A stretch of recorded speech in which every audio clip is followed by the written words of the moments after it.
Hey everyone, welcome to the webinar tonight. This is Jennifer Wilson from simplescrapper.com. We're going to wait a few minutes to get started and have folks get settled. Thank you so much for taking time out of your evening to join me tonight.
All right, hello everyone. Welcome to How to Get More You in Your Scrapbooks. My name is Jennifer Wilson from simplescrapper.com.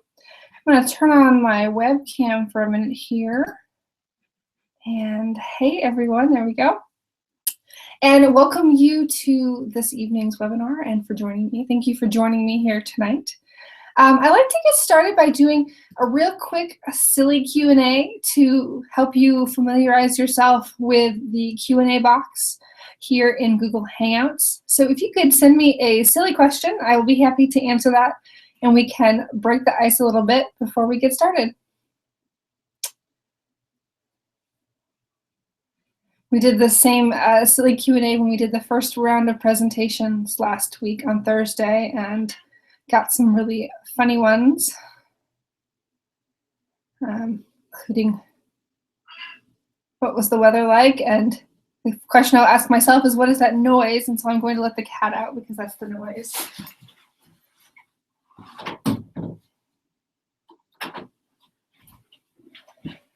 There we go. The cat always wants to be on the other side of the door that she's not on. So, all right. Any funny Q&As for me? If not, I'll just go ahead and get started. You can ask questions throughout the presentation, but what I'm going to do here is give you my talk, and then at the very end, we will go through all of your questions. I am going to turn it over to the slide presentation again here, and we'll get started.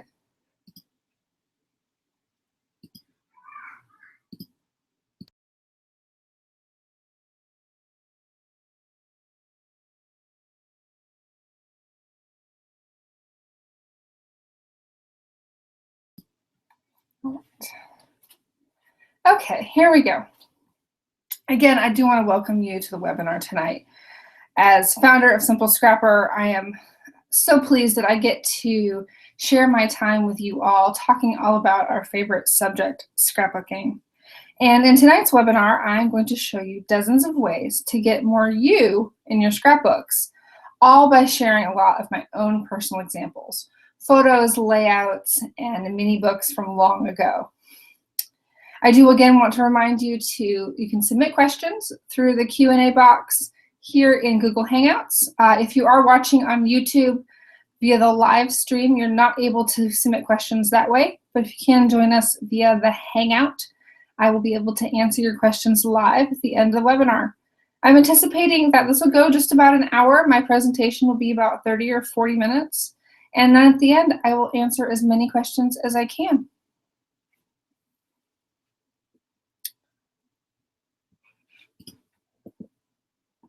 So to begin here, and before that I show you way too many photos of me, I want to tell you a little bit about how I got here.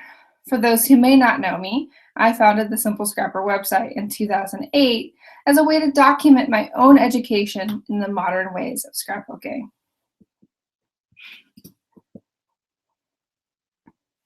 Growing up, I definitely had an appreciation for all the photos my parents took, and even had my own camera. Well, most of those photos did end up in photo albums. I didn't start to really dabble in scrapbooking until high school, as you can see here in this fine example of 1990s cropping in hearts and circles. And yes, that is non-acid-free construction paper behind it. And I certainly did not grow up planning to have scrapbooking be my career.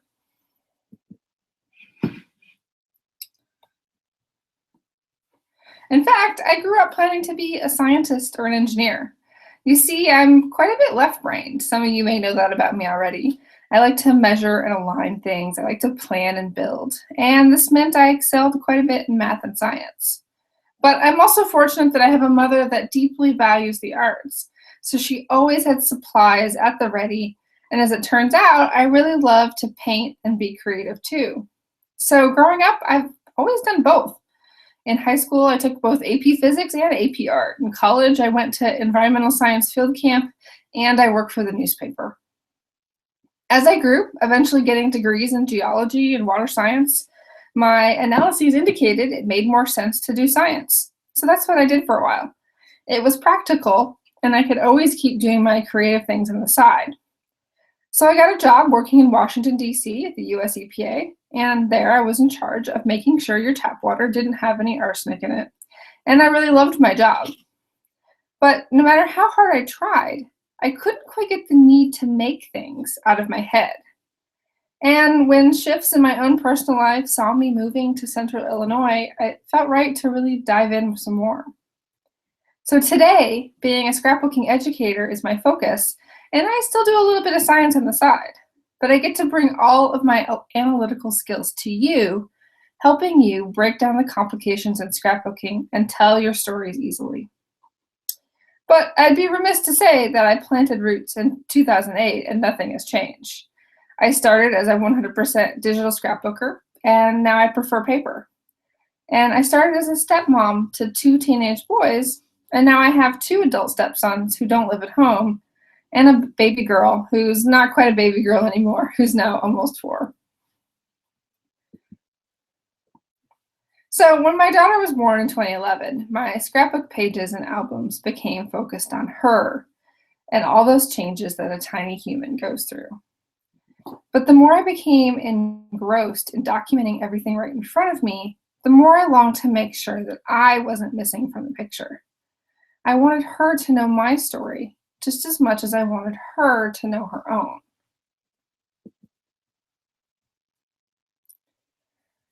While this presentation comes from this personal motivation and shares so many of my my own examples, it's really fundamentally about you. I want to help you tell your own story because it matters, because you matter. The photo you see here is from a former team member at Simple Scrapper, Ronnie Crowley. It's of her mom. Ronnie doesn't know the story behind this photo because it was never documented. She wonders, what is that little girl thinking? What are her hopes and dreams? But you see, Ronnie's mom passed away not long ago from cancer, so she'll never actually know. Loss touches all of us. It's how life works, unfortunately. But I don't want you to have regrets, to be missing from your own story. There's a quote that sums this up, that reminds us why it's important to capture our own stories, even when it feels like nobody will care. To the world, you may be one person, but to one person, you may be the world.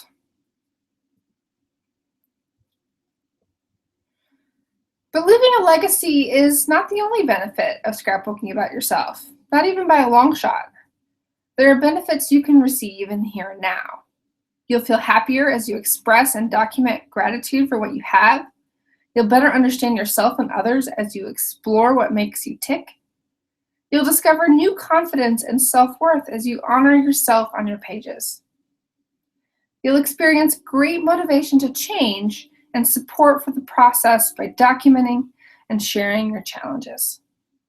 And you'll develop an even greater personal value of your own legacy, of course, and its importance. Before we get started, I do want to remind you of additional important fact. You are behind the lens, capturing life and telling stories from your perspective. No matter how many or how few photos you're in, as a scrapbooker, you're actually already in your scrapbooks. Okay, let's do this here. We're starting off with photography, and this will represent roughly half of the presentation. I'll share ways to get you in the picture, how to get more flattering photos of you, which we all know impacts our desire to scrapbook those photos, and how to take photos that tell more of your story visually. Don't feel like you have to take notes here. You'll be able to watch the recording on YouTube at any time. So I just want you to sit back and really absorb it all, and that will help you take in these ideas so that they come naturally when you want to implement them later. So let's start with the basics. How to get you in more pictures. The most obvious answer is the traditional long-armed selfie. To take a good selfie, you want to know the source of light. Your photo will turn out best if you are lighted from the front, preferably by diffused light. Cloudy days, shady spots, and early or late hours are great for this, just like they are for taking other photos.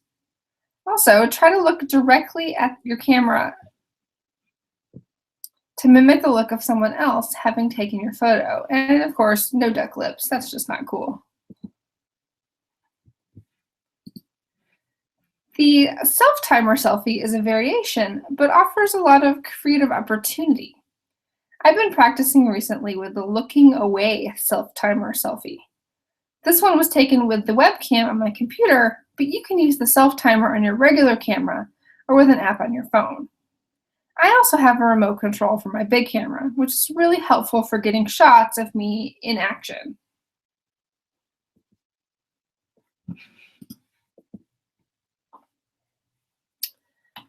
But the thing is, a selfie is not always the best option or what you really want. Sometimes you want more context in the photo, including even other people. This is when it makes the most sense to share your camera with someone else. Set it on auto and hand it off to a family member or even a stranger. This is how I have any photos of myself on this trip to Europe in 2008. One other variation of this, especially when your party has multiple cameras being used, is to share the photographs afterwards. And today you don't even have to share prints, you can just share the digital images. But the point is, being proactive about getting photos of you can make it happen. Now I love this one.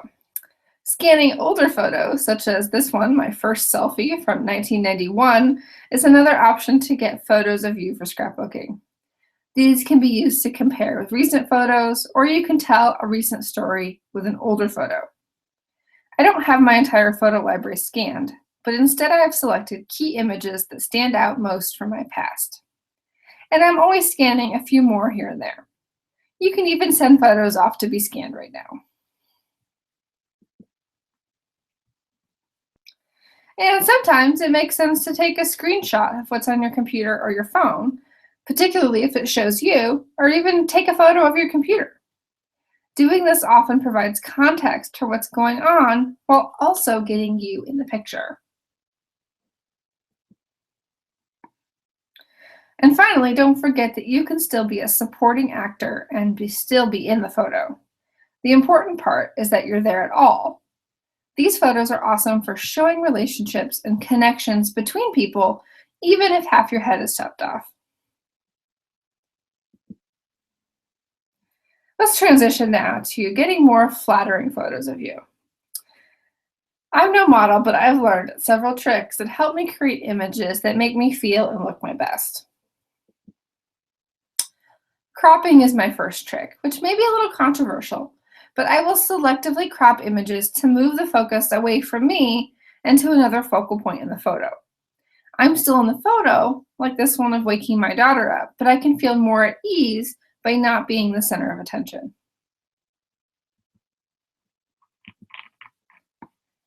And this one isn't my favorite photo, but it offers a good example of the looking upwards technique.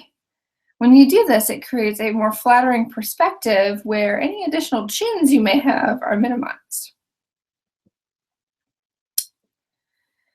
And you may have seen many photos like this one, but I know you haven't seen this exact one before. I took more than 40 shots of myself to get just a few really good ones for use on Simple Scrapper and as my headshot around the internet. If you're trying to get a really great photo of yourself, it may take iteration to find the best pose and lighting. Remember, for every one photo you see in a magazine, there were dozens, if not hundreds, that were discarded.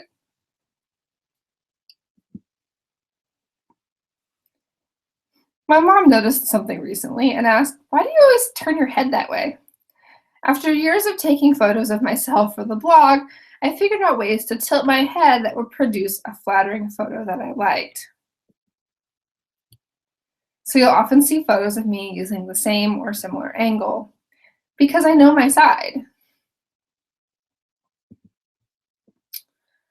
And now that we've really upped the vanity to knowing your best side, this is where I'm going to tell you to throw it all out the window and stop worrying so much about how you look. I find this easiest to practice by letting loose and being goofy, like this photo of me with my daughter after bath time. Then it's more about the emotion of the experience and much less about how you look because you look silly and that's just awesome by itself.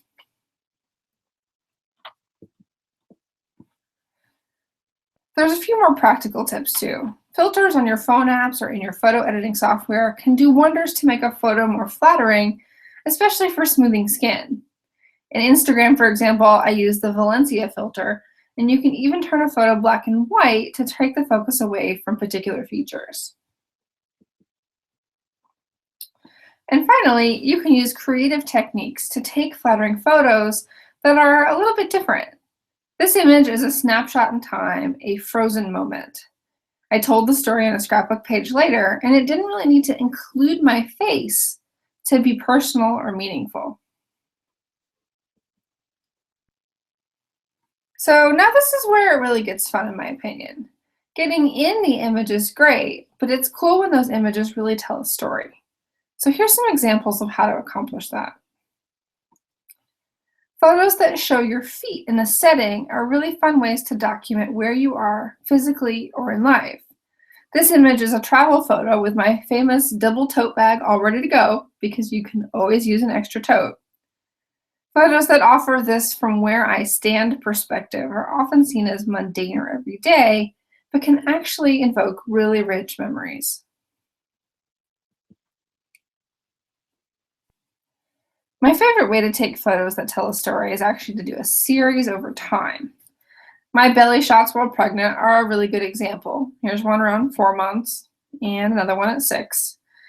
Seeing his evolution over time is really magical, whether it's you or just a story that you're a player in. So this is a photo during the winter from my old office on the campus of the University of Illinois. While it was neat to overlook the quad, the view was actually the only great thing about that office. But here's another photo. I started taking photos in all the different seasons, and here in the middle of summer, you can barely see anything at all.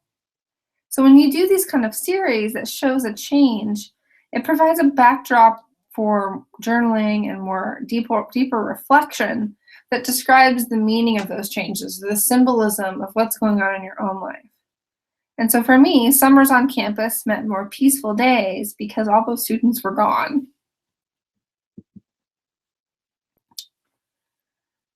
So you may have noticed that I wasn't in the last 2 photos. Part of getting more of you in your scrapbooks is also about just getting life as you experience it in there. You may already be documenting the everyday, but when you focus on celebrating your unique perspective as part of the story, it becomes even more meaningful. This photo of bottles filled with water waiting for formula is pretty mundane, but it also tells the story of a difficult decision that actually made life easier.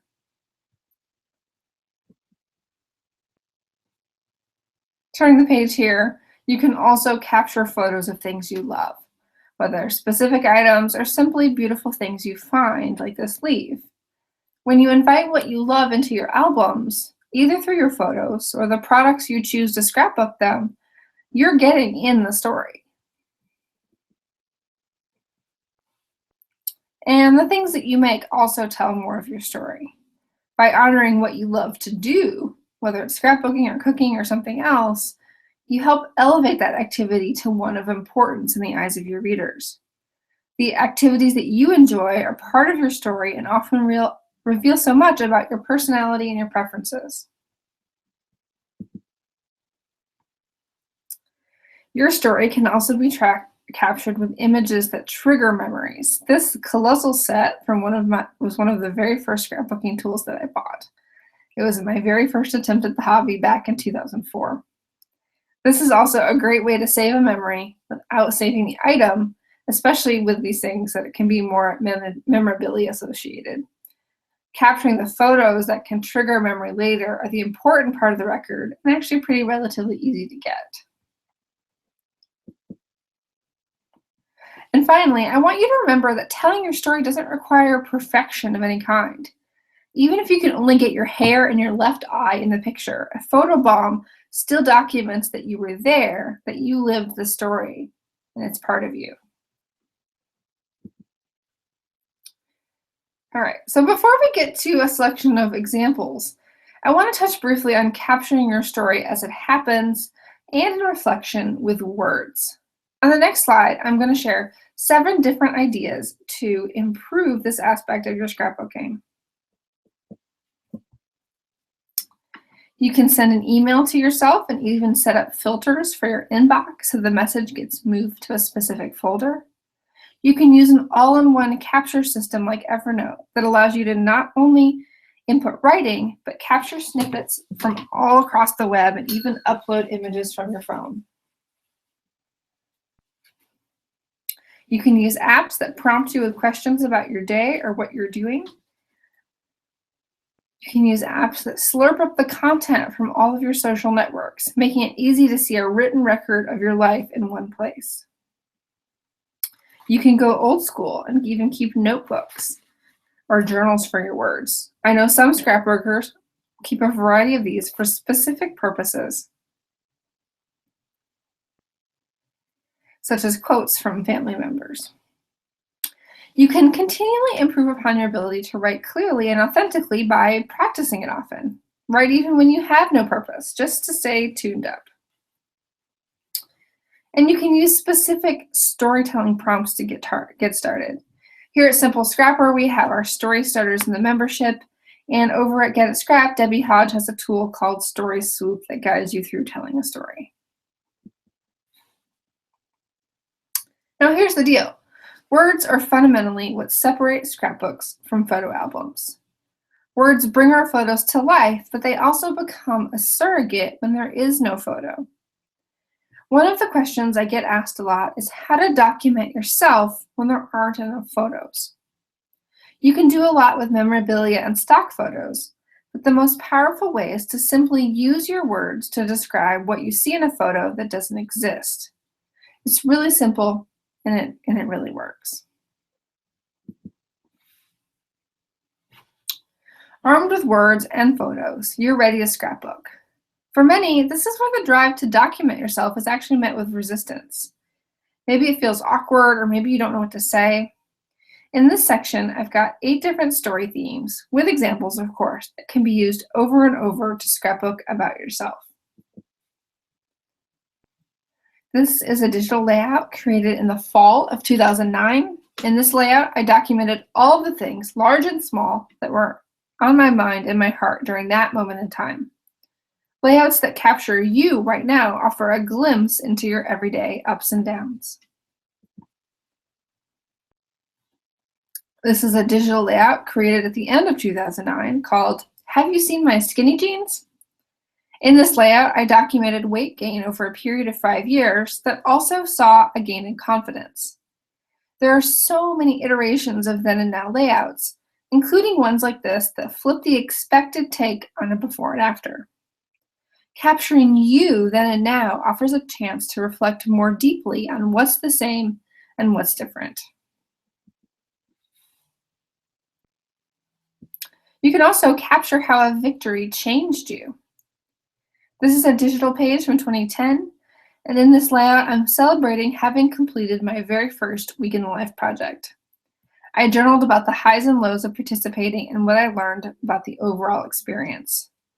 Capturing how a victory changed you is helpful for propelling you forward and supporting future efforts. Here's an 8.5 by 11 paper layout created in 2011. And on this one, I used a range of self-portraits from before, during, and after my pregnancy to document the changes in how I felt about myself. The layout focuses on how my self-confidence, especially as a mother, improved over time. Capturing how you feel and documenting this kind of self-praise actually creates a tangible reminder when you're feeling down. And I believe this is a secret that happy people truly rely on. So here's a paper layout created in 2012. In this one, I document a funny thing that happened when I first met my husband, a story he likes to tell again and again to others. And it's a silly little thing, but something that's truly part of my story. And capturing external perspectives provides that variety in your scrapbooking. Here's another paper layout from 2013, a 12 by 12. And this one, with hidden journaling that's inside a little envelope, I reflect on my own personal journey towards more confidence and feeling like I am and I do enough, which is, of course, a common struggle among women. Capturing that you are enough, especially with heartfelt journaling, can be a truly cathartic experience. Here's an 8.5 by 11 from 2013. In this layout, I talk about my stress eating, and you can see there I'm eating a vanilla and a chocolate Oreo together, and how this eating impacts my life. All your little quirks, positive and negative, are starting points for layouts that capture just a little piece of what makes you you. And these are some of the layouts that I treasure most because they help my family, not to mention me, understand me better. Here's another paper layout from 2013. This one was a little bit experimental technique-wise. I journaled in a stream of consciousness style on my worries and fears about being a business owner. And this is pretty much as close to art journaling as I personally get. But it's a layout that captures the worries, But when you create a layout that captures the worries that you have, it provides this opportunity to explore raw feelings in a creative way.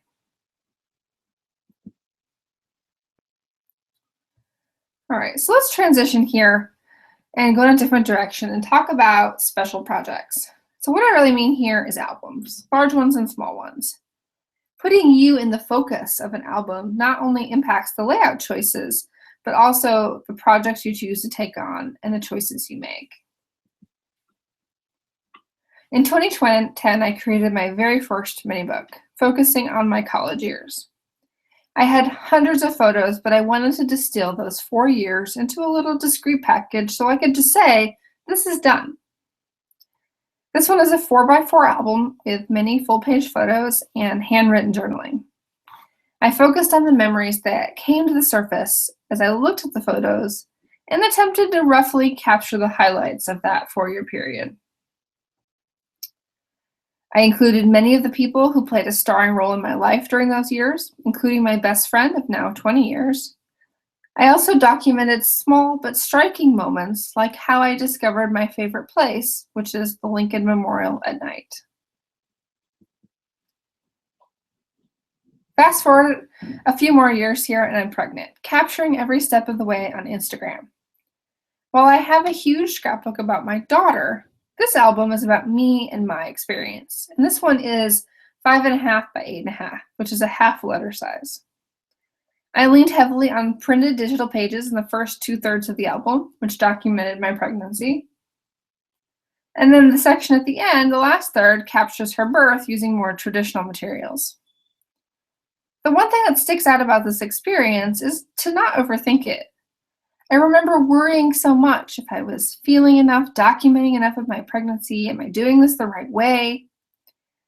And in this kind of project, or any other that is deeply personal, there is no right way. All you can do is try to be real, to be you and just share what comes out. It doesn't matter whether you're a rock star writer, a pro photographer, or just an everyday plain Jane. What matters is that you took the time to document you. I also want to talk just a little bit about getting you in albums that are not just about you. So here's an example from my 2011 December daily album. I don't think I have any self-portraits in this project, but I did hand the camera off several times so that I could be in some of the photos. When you know you'll be scrapbooking a time period or an event, you can be mindful of all these tips that you've learned to get yourself in the picture more. It takes that little bit of conscious action, but it will become more habitual the more you practice it.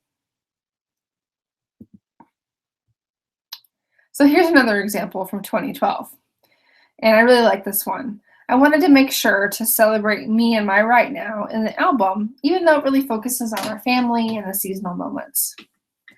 I reflected on the year as a whole, as well as my hopes for more relaxation over the holidays. And as you can see, I used several different all about you techniques here. I included a selfie. I creatively cropped that selfie to be flattering, and it's filtered with Instagram. I also included several context photos to put more of me in the story as well.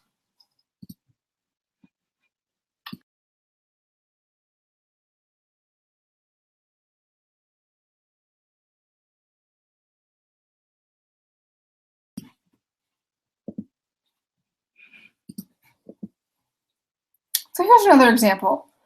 Summer and vacation projects are a lot like holiday albums. They require advanced planning and mindfulness to get you in there. This example is from our 2011 vacation to Michigan. It's an ongoing album for all of our trips. You can see me in that pocket over on the right in a photo that my husband took. And here's another summer example. This is a long arm selfie with my husband on a trip to see a ball game. I could have just taken a photo of him, but I wanted to be in the story as well because it's important to me. And in this one, I also want to make sure I give special mention to the One Little Word project. I've chosen a word in previous years, like enough in 2013, as you saw in that layout. But last year in 2014 was the first time I actually genuinely followed along with the community. I've shared a lot of this on the blog at Simple Scrapper, but I want to say that this experience strengthened my drive to capture my own story in my scrapbooks by focusing on my word and expressing that through creative projects in my albums. So now that you know exactly how to get more of you in your scrapbooks going forward, you may want some help looking back. Before we get to questions, there's one more project I'd like to briefly share with you, and it's one that I'm teaching a class on. This album features the first 3 decades of my life and was sparked by a very personal need to get the highlights of my personal story documented for my daughter. The workshop is called Before Your Story, and I'm teaching it here at Simple Scrapper. Over the course of 6 weeks, you can develop an album that focuses exclusively on you and your life from birth to adulthood. In the album, I use Stacy Julian's Library of Memories categories to simplify and organize the storytelling. This is the Places section that I've marked with a photo of me at Disneyland. I also use timelines to capture facts and serve as a reference for the many photos in the album. And the album leans heavily on the use of very simple pocket pages to get a lot of stories captured. And to keep it even super simple, I just used one of the Project Life mini kits to create the entire album. And of course, the album also includes a few layouts and other opportunities to get more creative and tell longer stories.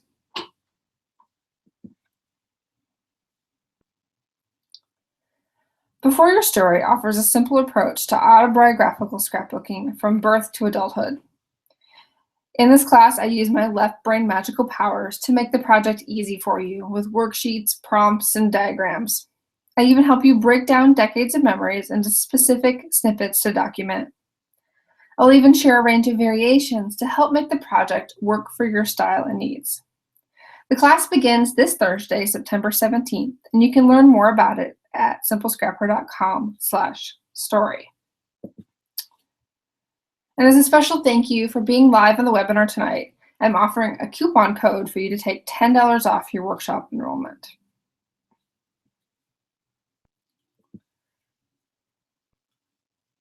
So I'm happy to take any questions you may have for me tonight. You can submit them via the Q&A box right inside of Google Hangouts, and you can ask questions about the class itself. You can ask questions about any of the items I covered in the presentation on photographs, journaling, or creating layouts that get more of you inside of the story.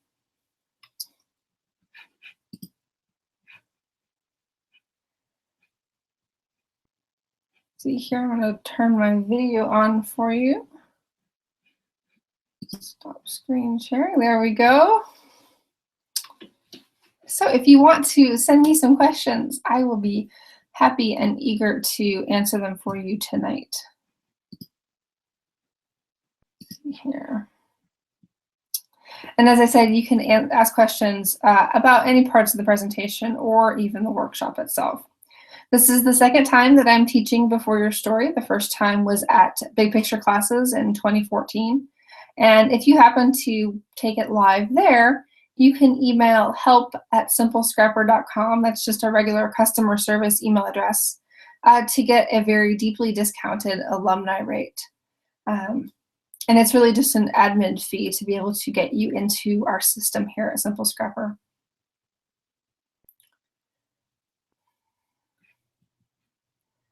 So one of the common questions I get about the class is, what is the pace of it? It is a 6-week class, but it doesn't mean that it is 6 weeks of intensity. And I try to do this with all of my classes, where I stack more of the activity and energy at the beginning of class so that you have time to finish the album, and you have the capability of doing so that I don't expect the same of you in week 1 as I do in week 6.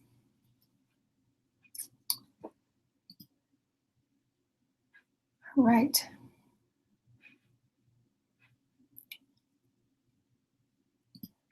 One common question I get about my photos, especially in this presentation, I included a lot of Instagram photos, and folks are wondering how, like, okay, the Instagram is here on your phone, how do you get it onto your computer?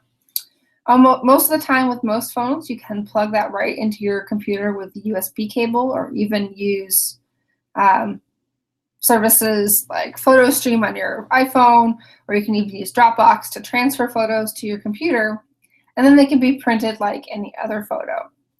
Oftentimes I will print a 3x3 or a 4x4 on top of a 4x6 canvas because 4x6 is the common photo size. So I will just print those smaller images on the 4x6 and then trim them down.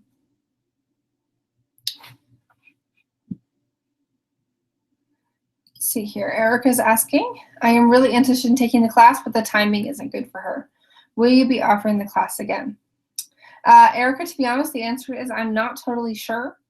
There's a chance that I will teach it again live next year in 2016. I also may be offering it as self-paced instead. I'm just not sure yet. This will for sure be the only time that I'm offering it in 2015. Thanks for your question there.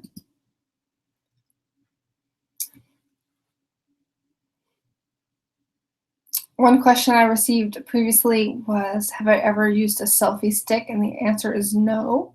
I seem to have developed fairly decent skills at taking a selfie with my arm and just making sure that I get a lot of extension. I will stabilize the phone with both fingers, top and bottom, and then use a tapping to capture the image to make sure it's not blurry. Let's see. Judy asks, where do you print your photos, home or somewhere else? I print the majority of my scrapbooking photos at home. I have an Epson PictureMate Show. The Epson PictureMate Charm is a similar printer, and it's worked really well for me, and I really enjoy it. If I'm going to do enlargements, so anything larger than 4x6, I will get that done by Persnickety Prints, and I absolutely adore them and their quality, and I've been the owner for quite a few years now. Sometimes I will place a large order of prints in the smaller sizes if I don't want to do a lot at home. But I do tend to print at home because it's more on demand. I usually print my photos right before I scrapbook them. Thanks for your question, Judy.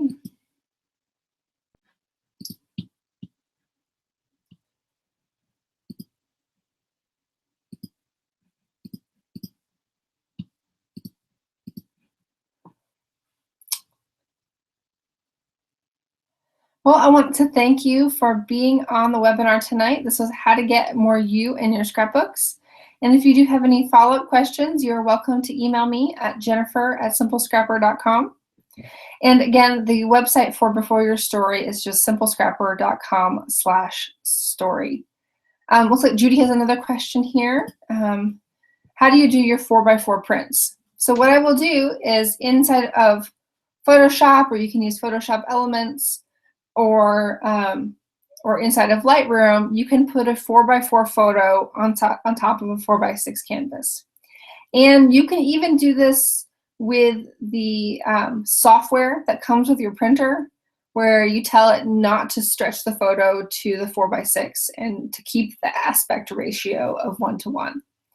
And that will allow you to print the 4x4, and then you just trim off the inch on the other side.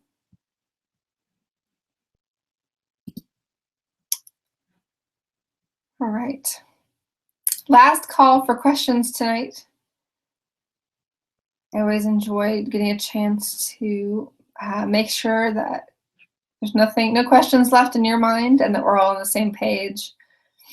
And then I could share some of my learned expertise over the years with you.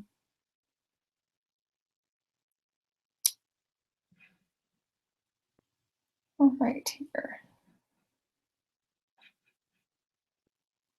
So if this is your first time joining me here at Simple Scrapper, I hope you will come back another time and subscribe to the blog. We do have a monthly live community chat called the Simplicity Hour. This month, this webinar series has replaced the Simplicity Hour, but we will pick that up again in October. And it's a chance for our community to just come together in a text-based chat on the computer and share our victories and discuss challenges and just have a good time together. So thank you all again for joining me tonight, and I really appreciate it. Have a great week.